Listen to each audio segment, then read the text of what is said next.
Alléluia. Bonsoir à tout le monde. Est-ce qu'on peut encore mieux acclamer les seigneurs?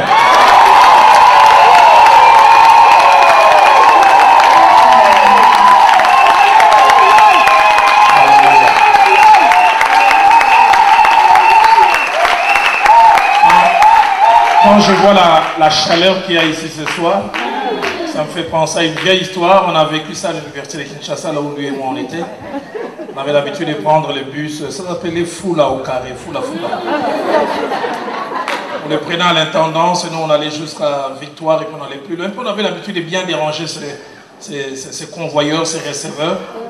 Et on les obligeait souvent à parler français. Alors un jour on arrive vers 13h, on prend ce bus et puis il faisait très chaud. Puis ces receveurs s'est écrit en lingala, oh moi il m'a cassé. On lui fait très chaud.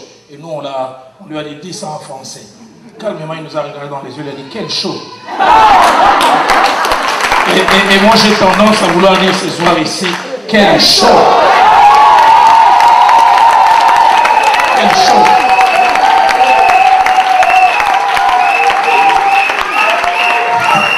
J'aimerais prier avec vous. Seigneur, merci pour ces grands amours, cette grande chaleur et cette hospitalité que je ressens.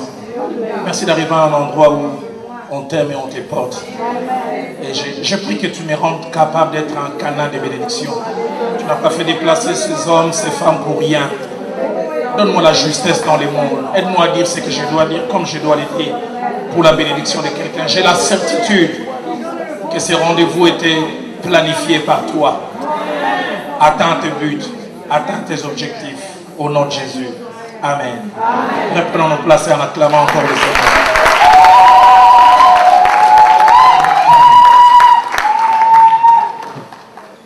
Je rends grâce au Seigneur qui a connu ces temps et puis qui l'a rendu possible. Amen. Je voudrais dire aussi un grand merci à mon frère et à mon ami le pasteur Yohan Tongfou. J'aimerais vous inviter à lire un bouquet de passages. D'abord nous lisons dans 1 Roi au chapitre 5. 1 Roi au chapitre 5. Nous lirons du verset 4 au verset 5e. 1 Roi 5, verset 4 au verset 5. Maintenant l'Éternel, mon Dieu, m'a donné du repos de toutes parts. Plus d'adversaires, plus de calamités. Voici, j'ai l'intention de bâtir une maison au nom de l'Éternel, mon Dieu, comme l'Éternel a déclaré à David, mon père. En disant, ton fils, que je mettrai à ta place sur ton trône, ce sera lui qui bâtira une maison à mon nom. Amen. La seconde lecture, nous la faisons dans 2 Chroniques, au chapitre 14. Et là, nous lisons 6 versets, du 1er au 6e verset. 2 Chroniques 14, du 1er au 6e verset. Asa fit ce qui est bien et droit aux yeux de l'Éternel, son Dieu. Il fit disparaître les autels de l'étranger et les hauts lieux. Il brisa les statues, abattit les idoles. Il ordonna à Juda de rechercher l'Éternel, le Dieu de ses pères, et de pratiquer la loi et les commandements. Il fit disparaître de toutes les villes de Juda les hauts lieux, les statues consacrées au soleil. Et le royaume fut en repos devant lui. Il bâtit des villes fortes en Juda, car le pays fut tranquille. Il n'y eut pas de guerre contre lui pendant ces années-là, parce que l'Éternel lui donna du repos. Aide-moi à dire, Seigneur, donne-moi du repos. Il dit à Juda, bâtissons ces villes et entourons-les des murs, des tours, des portes et des barres. Le pays est encore devant nous, car nous avons recherché l'Éternel notre Dieu. Nous l'avons recherché, il nous a donné du repos de tous côtés. Ils bâtirent donc et réussirent. Amen. Amen. Lisons aussi 2 Samuel, le chapitre 12. Deuxième livre de Samuel au chapitre 12. Nous lisons du verset 15 au verset 18. 2 Samuel 12, verset 15 au verset 18. Et Nathan s'en alla dans sa maison. L'Éternel frappa l'enfant que la femme d'Uri avait enfanté à David. Il fut dangereusement malade. David pria pour l'enfant et jeûna. Et quand il rentra, il passa la nuit couché par terre. Les anciens de sa maison insistèrent auprès de lui pour le faire lever de terre, mais il ne voulut point. Il ne mangea rien avec eux. Le 7e jour, l'enfant mourut. On peut même s'arrêter là. Et nous terminons avec Marc au chapitre 5. Marc au chapitre 5. Nous lisons du verset 21 au verset 23. Marc 5, verset 21 au verset 23. Jésus dans la barque regagna l'autre rive où une grande foule s'assembla près de lui. Il était au bord de la mer. Alors vint un des chefs de la synagogue nommé Jairus, qui l'ayant aperçu se jeta à ses pieds et lui adressa cet instant de prière. Ma petite fille est à l'extrémité. Viens, impose-lui les mains afin qu'elle soit sauvée et qu'elles vivent. Amen. J'aimerais ce soir en quelques minutes parler sur le thème repos de tous côtés. Repos de tous côtés. Ce thème que Dieu m'a mis à cœur, c'est un état, c'est un niveau de vie qui est censé être notre partage à nous tous, enfants de Dieu. C'est quelque chose vers laquelle toi et moi nous devons courir. Et pour cette chose, j'aimerais dire que cette chose veut que nous puissions la voir et que ça soit l'objet de notre jouissance et même une jouissance permanente, repos, mais de tous côtés. Mais deuxième chose que j'aimerais dire concernant cet état, c'est que le diable aime nous cacher son existence ou nous empêche d'atteindre ces niveaux. Il nous amène même quelquefois à accepter son contraire ou à nous contenter d'un niveau différent et éloigné de celui que Dieu veut pour nous. Le but de ce message de ce soir est triple. Le premier but de ce message, c'est nous informer de l'existence de cet état. Savoir qu'il existe. Savoir que c'est les rêves de Dieu pour nous.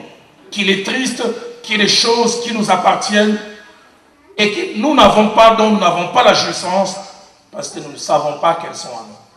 Dans 1 Samuel chapitre 9, verset 20, un jeune homme est en train de se promener et il n'a aucune idée du rêve que Dieu a pour lui. Et quand le prophète Samuel rencontre le jeune Saül, il dit, à qui appartiennent toutes ces choses qui sont en Juda? Tu penses que tu n'es que celui que tu es, alors qu'il y a un rêve que Dieu a pour toi. Il y a des choses plus grandes. Aide-moi à dire à ton voisin, je suis plus que ce que tu vois. Deuxième but de cet enseignement ce soir, c'est nous amener à réclamer cet état comme un dû et comme un héritage. Car il y a des choses qui sont à nous, mais qu'il nous faut réclamer. Ces choses, nous ne les aurons jamais si nous ne demandons pas de les avoir. Dans Josué chapitre 14, verset 6, ainsi que verset 12, Caleb avait une portion qui lui avait été promise. Et on arrive à faire le démembrement du pays et on donne à chacun une portion et Caleb vient réclamer quelque chose. Et j'aime les propos qu'il utilise. Il parle à Josué, tu sais que l'Éternel a déclaré à Moïse, homme de Dieu, au sujet de moi et de toi, à Kadesh Barnea, au sujet de cet endroit. Et il dit au verset 12, donne-moi cette montagne. Pourquoi? Elle est à moi. On me l'a donnée. J'aimerais dire, ce que Dieu vous a donné vous appartient. Amen. Et il vous faut connaître que c'est à vous. Et il vous faut réclamer. Il y a des choses qui nous appartiennent, qu'il nous faut réclamer. Car la stratégie du diable est toujours double. L'une de ses stratégies, c'est de nous empêcher de connaître ce qui est à nous, afin que nous ne puissions pas les réclamer. Dans Luc chapitre 13, au verset 16, quand Jésus-Christ vient guérir la femme qui était courbée, il dit, cette fille est une fille d'Abraham.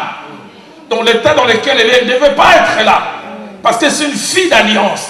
Seigneur, je refuse de rester là où tu ne veux pas que je sois. Yes. Deuxième stratégie du diable, c'est nous distraire. En nous amenant d'accepter l'inacceptable. Dans Exode chapitre 5, au verset 9, alors que les enfants d'Israël veulent sortir d'Égypte, écoutez ce que les Pharaons a comme stratégie. Que l'on charge de travail ces gens. Qu'ils soient occupés et ils ne prendront pas en charge ces choses qui sont les leurs. Distraire, les amener ailleurs. Mais je refuse d'être distrait.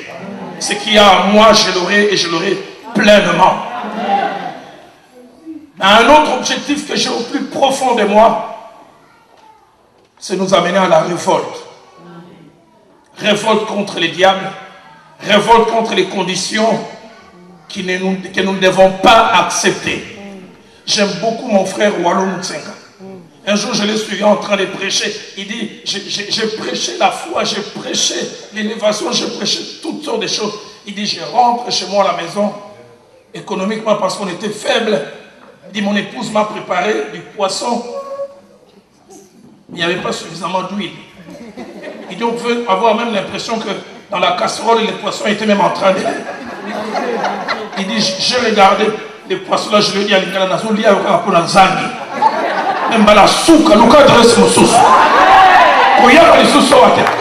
je te consomme simplement parce que j'ai rien. Je cherche une autre adresse. Et ce soir, j'aimerais pousser quelqu'un à la révolte. Il y a des choses que nous ne devons pas accepter. J'aime dans Ephésiens chapitre 5 verset 11, l'apôtre dit, ne prenez pas part aux œuvres infructueuses des ténèbres, mais condamnez-les. Refusez. Dites, ça c'est pas ma condition, ça c'est pas mon état. Je ne resterai jamais là. Je décide et je déclare que je ne resterai pas en ayant un repos partiel. Je veux un repos total, un repos de tous côtés. Hébreux chapitre 11 verset 24, la Bible parlant de Moïse dit, c'est par la foi qu'il est devenu grand. Moïse refusa d'être appelé fils de la fille de Pharaon. Il refuse une condition, il refuse une identité. Et ce soir à la fin nous allons refuser les choses. Nous allons dire, je n'en veux pas, ça ne doit pas continuer à rester. Et cet état de choses, la Bible l'appelle repos de tous côtés. C'est un état de quiétude, un état de tranquillité qui ne touche pas un domaine de la vie, mais qui touche plusieurs domaines. Que dis-je? Qui touche tous les domaines. Et les rêves de Dieu pour toi et pour moi est que nous ayons un repos de tous côtés. Non pas que spirituellement ça marche, mais même financièrement tu manques. Plein de dons spirituels, mais plein de dettes aussi. J'aimerais avoir les repos sur le plan spirituel, mais repos sur le plan financier. J'aimerais avoir les repos sur le plan ministère. Je prêche, les gens apprécient, mais j'aimerais aussi arriver à la maison et être en paix avec ma femme. Pas que je prêche avec onction quand je suis en train de rentrer dans le côté national et à sourire. Repos de tous côtés. Si quelqu'un est d'accord avec moi qui m'aide à dire Amen. J'aimerais que mon travail marche, mais j'aimerais aussi que mes études marchent. J'aimerais exceller en chantant pour Dieu, mais j'aimerais aussi exceller sur le plan financier. J'aimerais non seulement moi réussir, mais j'aimerais aussi que mes enfants réussissent. Je prêche bien, je chasse les démons. Mes enfants ont 70%. Non pas les enfants qui t'amènent les témoignages. Et 52%, n'a que 42%. Toutes choses concourent. Yawapi. J'aimerais du repos, mais le repos de tous côtés. Aide-moi à dire repos de tous côtés. Ah, je n'aimerais pas seulement une partie. Je n'aimerais pas seulement être cette maman diaconesse qui chante ici, mais j'aimerais aussi avoir un mari qui m'aime, un mari tendre, un mari romantique. Que mes joies ne s'arrêtent pas à l'église. Ah, pourquoi pas de temps en temps, quand le culte là c'est tellement bon, on tient les moutons dans l'IPK. Et l'IPK m'a bien engagé. Répondez.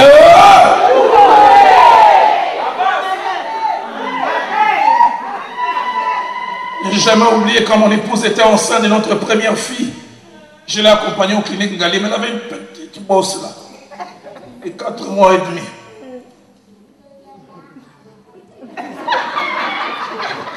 Et puis nous sommes assis dans la salle d'attente. Il y avait une vingtaine de mamans. J'étais le seul homme qui accompagnait sa femme. J'entendais les autres femmes dire, oh maman, la you, ma femme. Et vous savez, nos sœurs, elles savent bien profiter en Jésus. Oh là, tiens, tu n'as pas de pécano. Je dis, maman, il y a d'autres.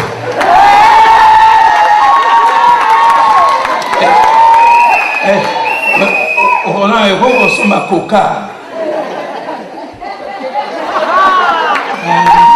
Répondez.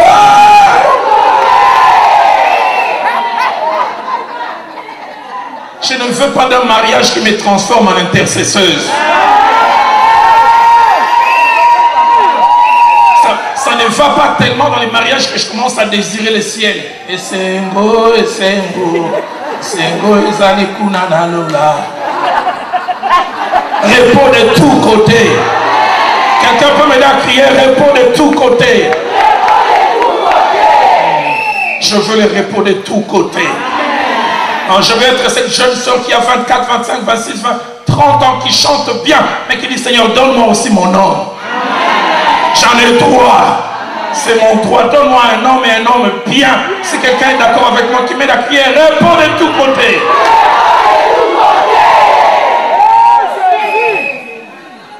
Je ne veux pas un repos partiel. J'ai vu des gens chez moi qui sont spécialistes en dette. ou un chasser les démons. Mais à deux fois la tactique, nous avons défendu les gablos à Jean. Nous devons qu'il y ait un couteau. Non, je dois changer. Non!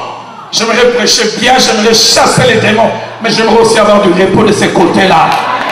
Repos de tous côtés. Repos de tous côtés. Seigneur, je refuse que moi je te prêche et que mes filles soient engrossées. Je refuse cela. Je refuse que je te prêche et que mes enfants soient drogués. Donne-moi du repos de tous côtés.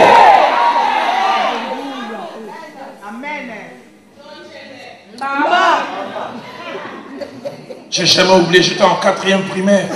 À l'époque, on donnait les résultats à la télé de Kalina devant tous les élèves. Et ce jour-là, on a proclamé, on a appelé mon nom Roland dans le premier de la classe. Et mon père était là, il avait un sourire grand dedans. C'est comme s'il voulait dire à tout le monde. Et dès que j'ai eu le bulletin, il m'a transporté sur les épaules. Seigneur, donne-nous des enfants qui font notre fierté. Repos de tous côtés. Ce terme est mentionné au moins 8 fois dans la parole de Dieu. Et chaque fois que ce terme est mentionné, il y a au moins 5 caractères attachés à ce terme. Premièrement, c'est Dieu qui les donne. Ces repos de tous côtés, c'est Dieu qui en est l'auteur. Seigneur, je prie que toi qui es l'auteur de cet état, tu me le donnes.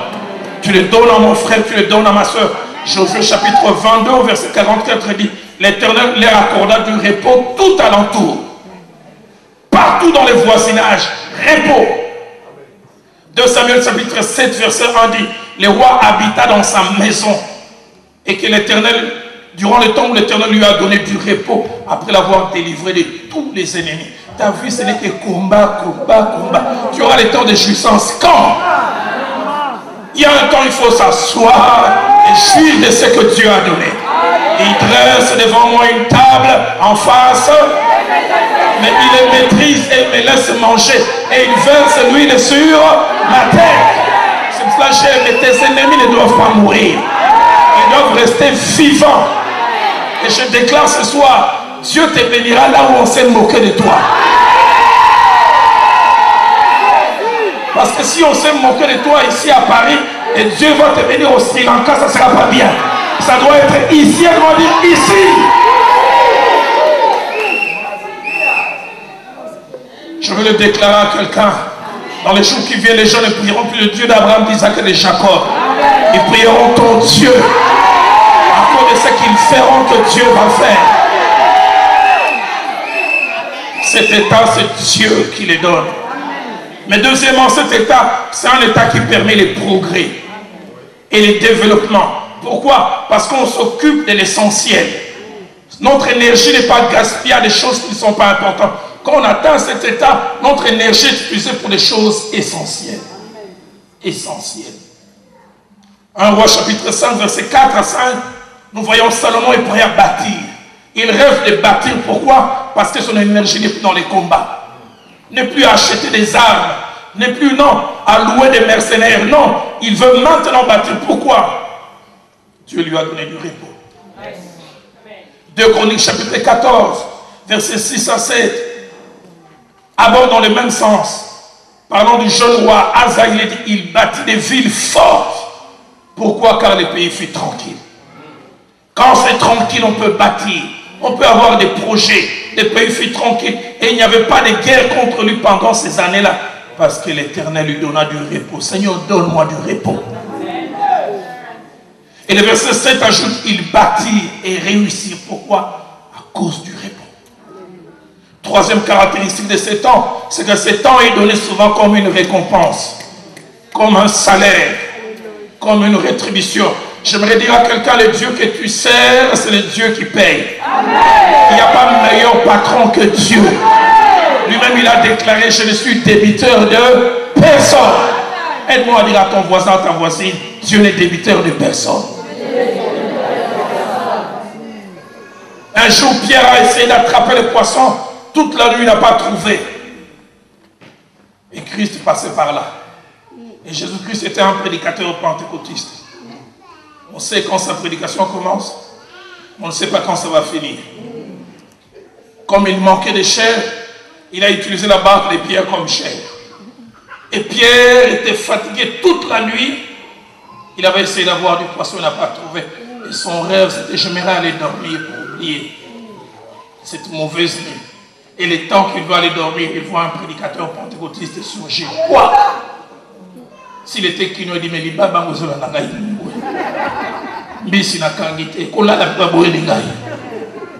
Jésus s'est mis à prêcher. Ce qui intéressait Pierre, ce n'était pas la prédication, c'était la pré-prédication. Il va finir quand? Qui s'arrête. Et quand Jésus a fini, puisqu'il n'est débiteur de personne, il dit, je ne vais pas louer ta barque inutilement. Je vais te payer. Avance en plein eau. J'aimerais dire à quelqu'un, il est débiteur de personne. Quand il est mort, Joseph d'Arimathée a trouvé bon de lui céder sa tombe. Mais ce qu'il ne savait pas, il pensait que Jésus-Christ le prenait pour des bons. Jésus a loué cela pour 3 jours simplement. Et 3 jours après, il lui a rendu sa tombe parce qu'il n'est débiteur de personne. Mais non seulement qu'il lui a rendu sa tombe, il lui a rendu avec une valeur ajoutée. C'est devenu la tombe la plus célèbre dans le monde. J'aimerais dire à quelqu'un, dis à ton voisin comme prédicateur adjoint à Ofuta Nyongo Nayo. Il va payer ta dette. Il donne cet état comme une récompense, un salaire, une rétribution. De Chroniques 14 que nous avons lu, le verset 1 à 4, dit Asa fit ce qui est bien et droit aux yeux de l'Éternel. Il a marché d'une certaine manière. Verset 2, il fit disparaître les autels de l'étranger, les hauts lieux. Il brisa les statues, abattu les idoles. Verset 3, il ordonna à Judas de rechercher l'Éternel, le Dieu de ses pères, et de pratiquer la loi et les commandements. Et au verset 7, lui-même, il témoigne, nous avons recherché l'Éternel, notre Dieu, et il nous a donné du repos. Il a posé des actes, il a éloigné des choses. Dieu a dit, je vais te payer et ton salaire. Repos de tous côtés. 4e caractéristique de ce repos, il touche non seulement un aspect de notre vie, mais le maximum des aspects possibles. Et surtout les aspects les plus importants. Ça touche notre vie spirituelle, ça touche notre santé, ça touche nos émotions. Je veux quelquefois des gens avoir beaucoup d'argent, mais des séjours à l'hôpital, à quoi ça va te servir cet argent? Si cet argent que tu gagnes ne va que dans les pharmacies, à quoi ça te sert? Donne-moi l'argent dont je vais jouir réellement. Que ça touche ma vie de couple.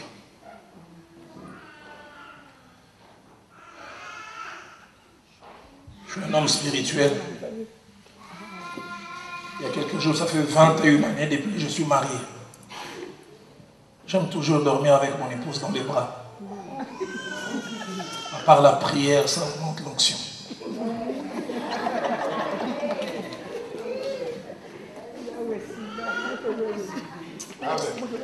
J'aime pas ces instants où la communion est brisée. Où on s'est échangé des paroles. Et sur les mêmes lits. Ça devient comme 2 territoires en guerre. Si vous vous connaissez, comme si c'est accidentel. Je sais que ça n'arrive qu'à moi, pas surtout au un de Dieu qui est ici. J'aime pas ça. Et des fois quand tu veux tendre la main, tu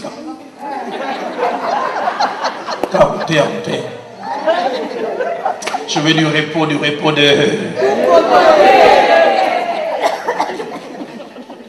Donne-moi un repos complet. Deutéronome chapitre 28, verset 3 à 5. Tu seras béni dans la ville et tu seras béni dans les champs.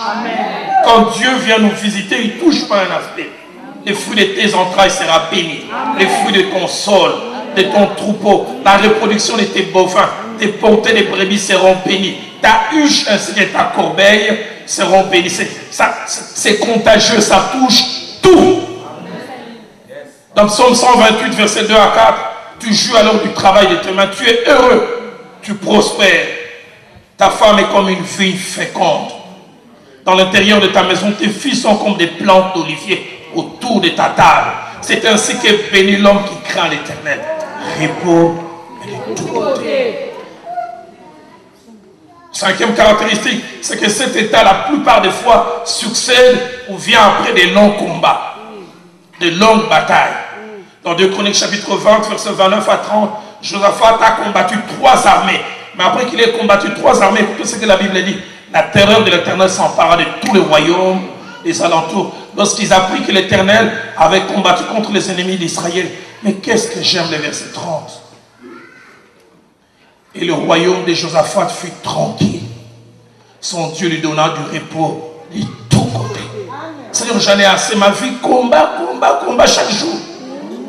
Combat en janvier, combat en février, combat en septembre, combat depuis 2010, combat depuis 2002, combat seulement. 1 Roi 5, verset 4. Il a eu les repos, Salomon, après les combats de son père. Il a eu des fois le père se battre, mais les fils doivent se reposer. Nous combattons depuis des générations.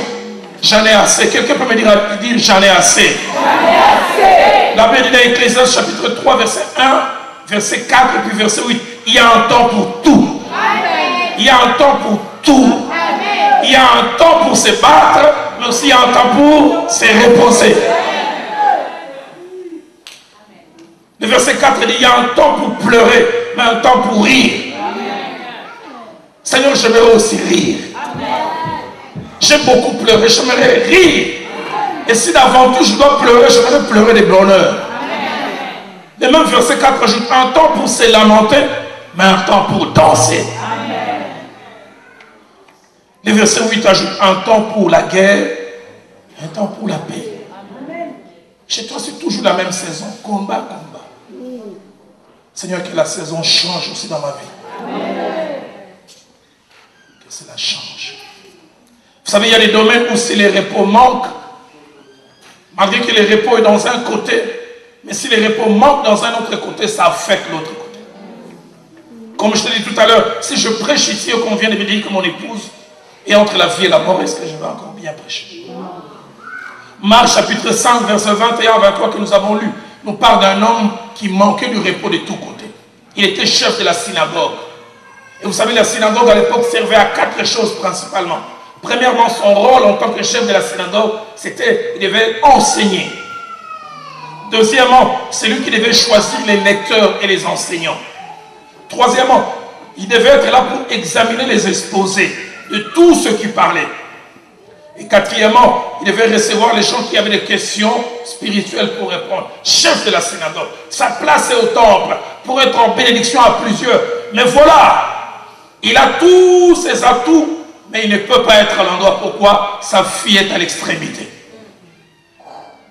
Homme de Dieu, ayant des connaissances, mais qui ne sait pas être en bénédiction aux autres, il est obligé de quitter, d'aller chercher la guérison de sa fille. Pourquoi? Parce que lui n'est pas touché. Mais c'est quelqu'un qui est dans son voisinage. Dans Néhémie chapitre 2, verset 2 à 4, les rois regardent, ils voient Néhémie ayant l'air triste. Il dit, pourquoi as-tu l'air triste? As-tu un chagrin? Il dit, comment n'aurais-je pas l'air triste quand le pays de mes pères et les sépulcres sont détruits? Lui est bien, mais il est touché. Il y a des choses, même si vous êtes bien, mais ceux qui sont tout autour de vous sont touchés, ça va vous affecter. Seigneur, j'aimerais du repos de tous côtés. 2 Samuel chapitre 12, verset 15 à 18. Les rois David chôment depuis 7 jours. Plus d'audience, plus de décisions importantes au niveau du pays. Pourquoi? Lui n'est pas touché, c'est son fils. Qu'il a eu avec Bathsheba est malade. Là, on dit que le roi est en train de dormir par terre. 7 jours. On vient lui dire non, on doit réfléchir sur l'économie d'Inazar qu'on a fait. 7 jours par terre. Lui, il n'est pas touché, mais c'est son fils. Combien de fois on n'arrive pas à être performant? Parce que quelque chose d'entre nous est affecté. Seigneur, je refuse que des choses m'arrêtent. Je refuse qu'un problème de santé m'empêche de carburer à plein régime. Je veux du repos. Je veux du repos de tous côtés. Avant de clore et de prier, j'aimerais dire ces 4 choses. Premièrement, ne peut apprécier ces temps appelés repos de tous côtés que celui qui a vécu son contraire. Celui qui a été témoin des ravages. Dans Josué chapitre 11, verset 23, il avait dit Josué s'empara donc de tous les pays. Et Josué les donna en héritage en Israël. À chacun sa portion.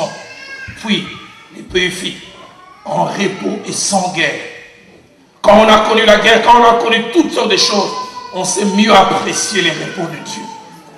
Josué chapitre 14, verset 15, parle de ce que Caleb a dit. Et Josué ont connu, après la conquête des portions de terre que Dieu leur a données, les pays fut dès lors en repos et sans guerre. Seigneur, je veux du repos dans ma santé. Je veux du repos dans mon ministère. Je veux du repos dans mes finances. Je refuse d'avoir simplement ce qu'il faut. Seigneur, donne-moi bien plus. J'aimerais avoir suffisamment de telle sorte que quand chaque problème arrive, je peux le régler sans toutefois prier.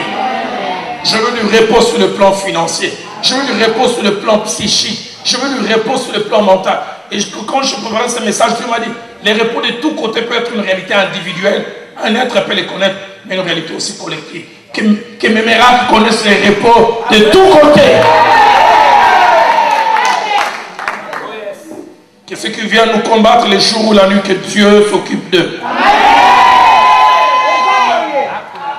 Josué 3, verset 11 nous parle d'une caractéristique du règne d'Othniel. Les pays furent en repos pendant 40 ans. Avant Othniel, il y avait lutte, combat. Quand Othniel arrive, 40 ans de repos. Seigneur, donne-nous des saisons de repos continu. J'en ai assez de faire des allers-retours à l'hôpital.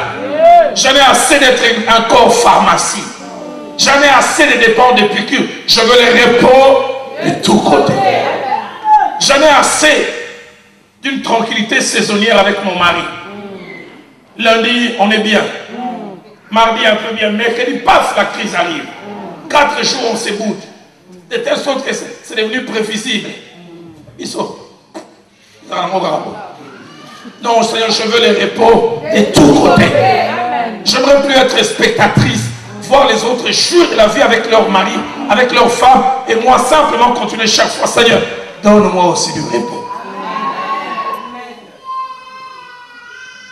Quand j'ai grandissé, j'entendais ma mère souvent dire ses rêves.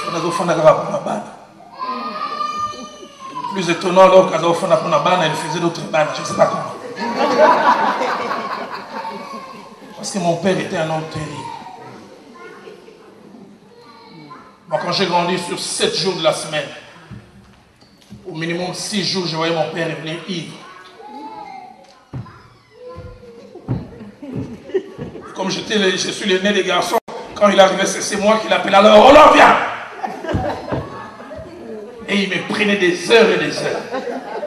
Et après qu'il ait parlé avec moi, j'entendais. Mon père et ma mère parlaient soit en tété, soit en swahili. Quand ça n'allait pas, je savais. La langue de communication changeait. Dès que j'entendais mon père parler, ma mère en français. Mais Cécile, tu sais, je dis, hey! Combien de fois je m'entendais ma mère dire, ah, une fois, je dis même, allez, papa m'a cogné, et moi, et maman.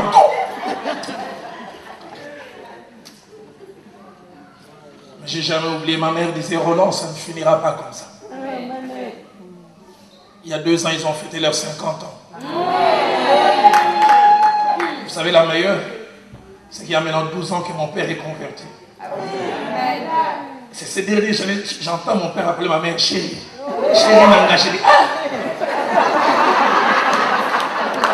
Et la dernière fois, je les ai vus aller quelque part, ma mère dit à mon père, Henri, Simbelanga Sak. Monsieur le directeur a Simbi Sak. Et ma mère est venue me dire, Roland, comment on profite dans Zada Zangoming. J'aimerais dire avec le Dieu de la Bible, tu pourras la voir. Même comme au os de Cana. Tu pourras dire comment a-t-on gardé le meilleur pour la fin. J'aimerais dire à quelqu'un, pour tous ceux qui vivent, il y a encore de l'espérance. Dieu est capable de transformer ton lion là en agneau. Il a fait avec mon père, il le fera avec toi. Des fois quand je regarde mon père, il ne reste que transporte ma mère sur le dos. Il est devenu gentil avec majesté. J'aimerais dire le Dieu de la Bible écoute la prière. Là où tout a échoué, la prière est réussie. Si quelqu'un croit, c'est là qui m'aide à dire Amen. Deuxième chose que j'aimerais dire avant de clore, c'est que ce temps est un temps dont nous devons savoir tirer profit. C'est-à-dire jouir pleinement. Quand Dieu nous donne du repos, profitons-en. Tirons de ce temps de repos tout ce qu'il faut, mais surtout, tournons nos yeux vers celui qui nous l'a donné. Ecclésiaste 7, 14 dit, au jour du bonheur, réjouis-toi. Au jour du malheur, réfléchis. Nous, quelquefois, nous faisons l'inverse. Au jour du bonheur, nous réfléchissons. Il n'a pas dit réfléchir les jours du bonheur. Et au jour du bonheur, fais quoi? Réjouis-toi. Profites-en pleinement.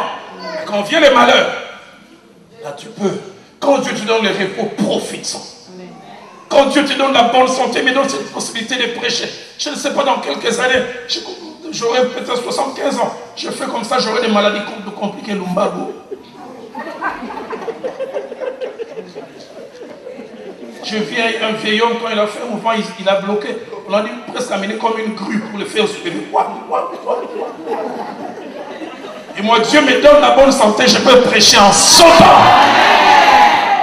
Au jour du bonheur, réjouis-toi. Psaume 30, verset 5 dit, le soir arrive le pleurs et le matin l'allégresse. Quand vient l'allégresse, réjouis-toi.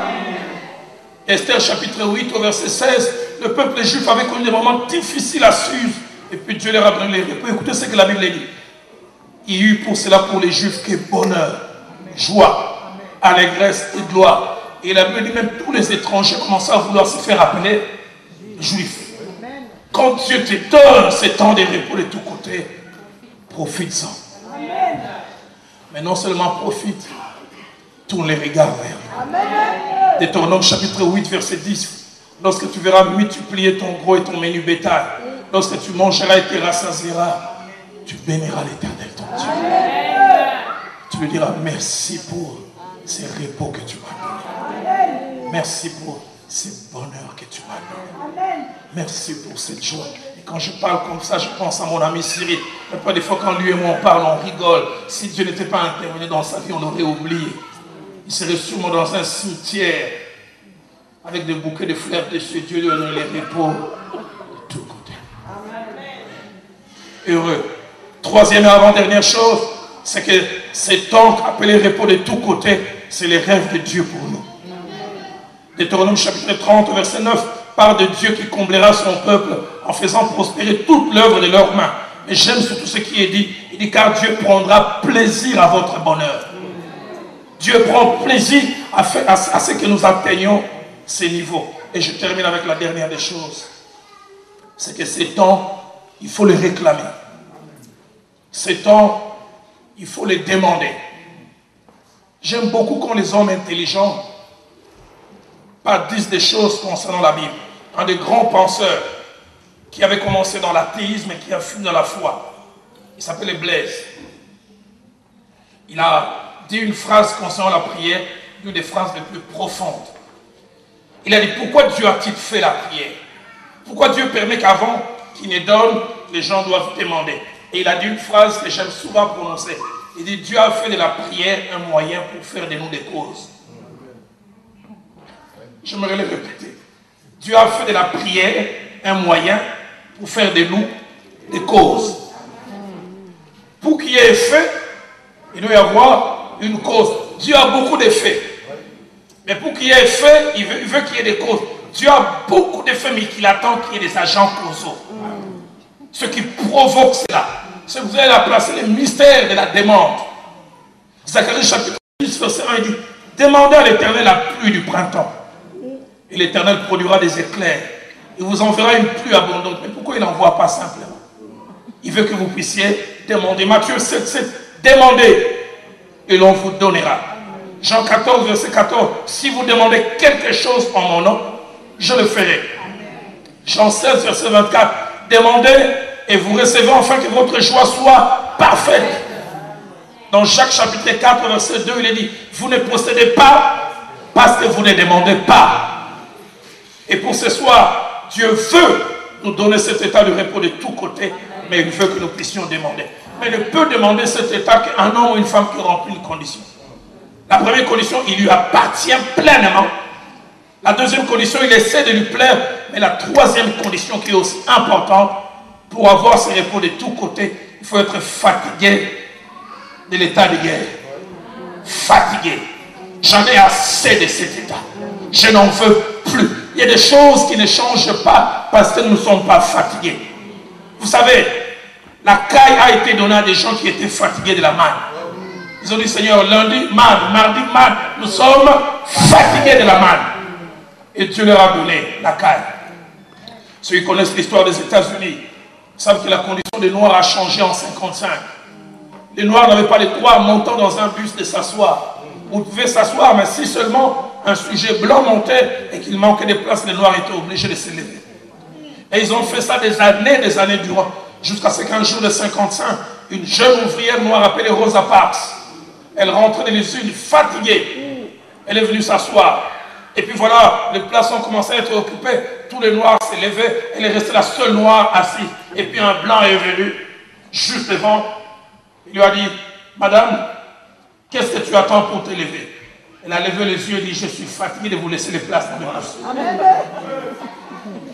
Mes arrière-grands-parents vous ont laissé des places. Moi aussi, je suis fatigué. Et on a amené le bus au commissariat et on l'a arrêté. Le lendemain, Martin Luther King a appris ça. Il a demandé à tous les Noirs de boycotter les bus. Ils ont boycotté les bus durant 6 mois. Au début du 7e mois, on a pris une décision. Désormais, les Noirs pourront aussi s'asseoir dans le bus. Il y a des choses qui ne changeront jamais si tu n'es pas fatigué. Lève-toi avec moi ce soir. J'aimerais que toi et moi nous puissions prier. Permettez-moi de prier en désordre. Dis à Dieu, je suis fatigué de me chamailler avec mon mari. Je suis fatigué du célibat. Je suis fatigué de cette maladie. Y a-t-il quelque chose qui te fatigue? Réclame un repos de tous côtés. Un repos de tous côtés. Mets-toi à prier avec moi. Je suis fatigué. Je suis fatigué d'avoir du minimum sur le plan financier. Je suis fatigué des dettes. Je suis fatigué de dépendre de quelqu'un. Je suis fatigué. Je veux que les choses changent. Je veux du repos de tous côtés. Mets-toi à prier avec moi. Alléluia.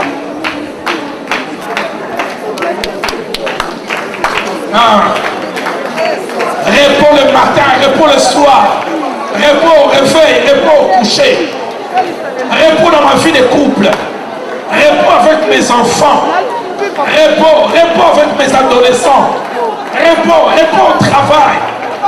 Je veux du repos de tous côtés. Je ne veux plus être spectateur, spectatrice. Je veux du repos de tous côtés. Je veux du repos. Je ne sais pas qu'est-ce que l'orchestre va nous accompagner. Repos de tous côtés.